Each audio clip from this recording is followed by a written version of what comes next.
Daddy నా మాట విని నీకేం అత్మర్పు లేదని ఒప్పేసుకో, లేదంటే డాక్టర్ అంట ఏ రాంగ్ ఇంజెక్షన్ ఇచ్చిందనుకో కొత్త సంవత్సరం పూట కోమాలకు పోతావు. నువ్వు ఉండవే, ఇంకా భయపెడతావు. ఇప్పుడేమీ లేదని ఒప్పేసుకుంటే పాతవన్నీ తీసి పంపరైపోతుంది.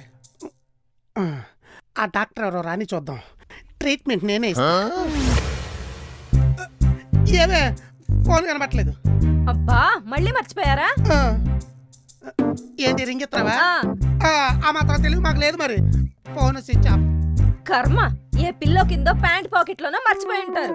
అన్ని వెతికా, ఎక్కడా లేదు. అయినా మీకు ఫోన్ తప్ప ముఖ్యమైనది ఇంకేం లేదా? ఏం మాట్లాడుతున్నావు? మన పెళ్ళయ్యాక ఫోనే కాదు ఇంకో ముఖ్యమైనది కూడా ఉంది. ఎవరు? నేనా? కాదు, చార్జర్.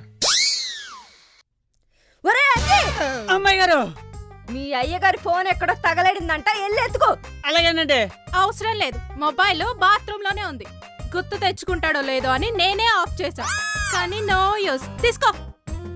అస్సలు బాత్రూమ్ లోకి ఫోన్ ఎందుకు? అంటే ఒకవేళ నేను ఎక్కడ ఉన్నానో మర్చిపోతే ఫోన్ చేసి అడుగుదామని.